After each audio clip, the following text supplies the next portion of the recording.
The Channel NewsAsia's Steve Clark examines the quake's impact on Kathmandu as a tourism center.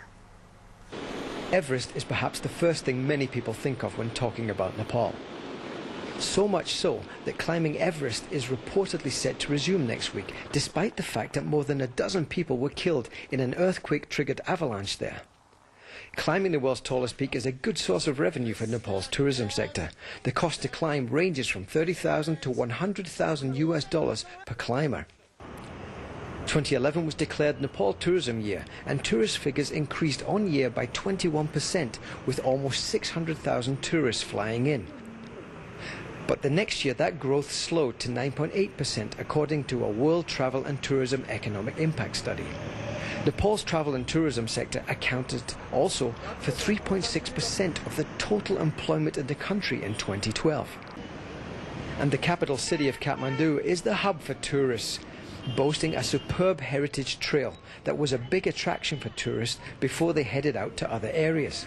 The temple sites, several of them World Heritage Sites, have however been damaged or even completely destroyed. So what will be the impact on Kathmandu's tourism sector? The impact has been huge, and it's a huge loss to us in our day-to-day life also. It was inherited impact, inherited culture of ours, in heritage sites. So we're going to feel a big loss. And this is totally what Kathmandu was so proud to offer tourists coming to Nepal. First sight was Kathmandu always. Now we have to think something different along with the flow, trends. Probably we'll think out of the box to compensate our losses. And much has been lost at the 150-year-old Swayambhu temple complex that overlooks the Kathmandu Valley.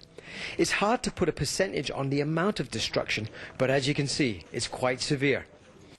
If Kathmandu no longer has an intact collection of heritage sites, will it become nothing more than an arrival point for travellers to Nepal?